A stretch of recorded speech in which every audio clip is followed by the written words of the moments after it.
enjoy the space that music provides for you in your mind. That's why I go to a live concert experience. I like the place that the music takes me.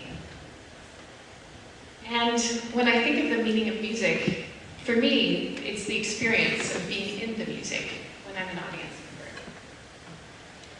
member. And in thinking of doing this concert, I wanted to share my personal experience of the music that I selected this evening as a way for you to understand why I chose the particular pieces, but in no way to shift or change your own experience of the music, because each of us has a very personal connection to living in this space of music. But I did want to share why I chose these pieces.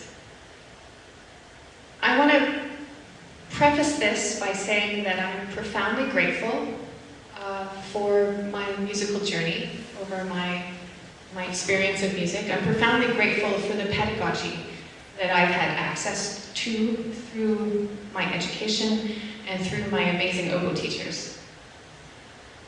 It was, however, a profound experience when I played music written by a woman composer for the first time.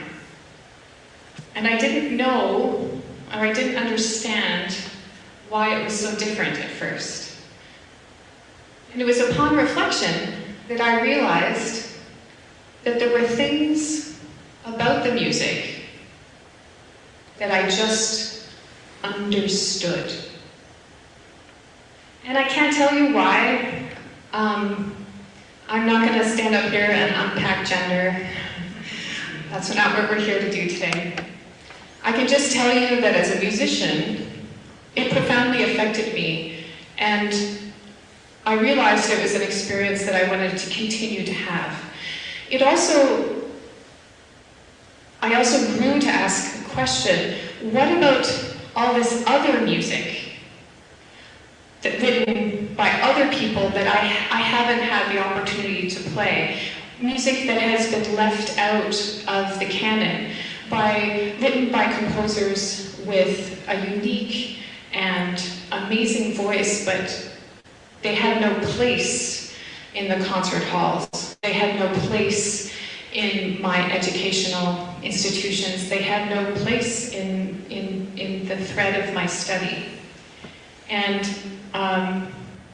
it has been a transformative experience to learn and to engage with this new experience. I really valued it.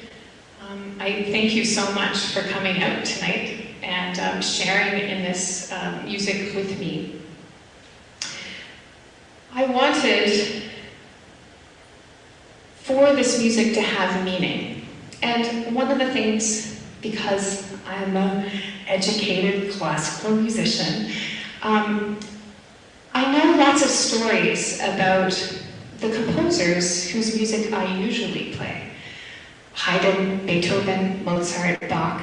There are stories in our culture that help explain why their music is important, or why their music is emotional, or we can take a leap of imagination when listening to their music and maybe understand, because we know a story or two about them. Beethoven is deaf, Mozart had ADHD, Bach had 22 children. You know, we know these things. And so we kind of extrapolate our own human experience because we know these stories. And I recognized that these composers whose music is so meaningful to me, we don't know those stories. We know very little about them in many ways.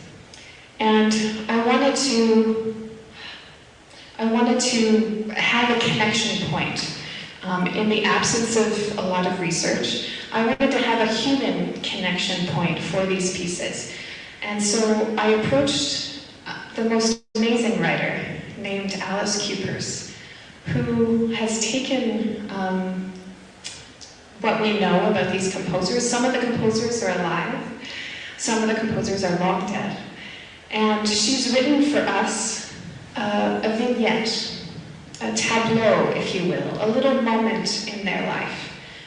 And my hope is that these little snapshots of their lives will give each of us the opportunity to jump off into the imagination of their music.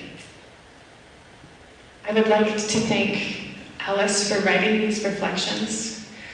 I would like to thank all of my collaborators this evening. Each of us, I love making music with people because each of us has a hand, quite literally, in this experience. Miranda and Bonnie and Stephanie, and thanks to Tyrell, Elena, and Tom for helping this all come together. So, let's get started. Finding our place.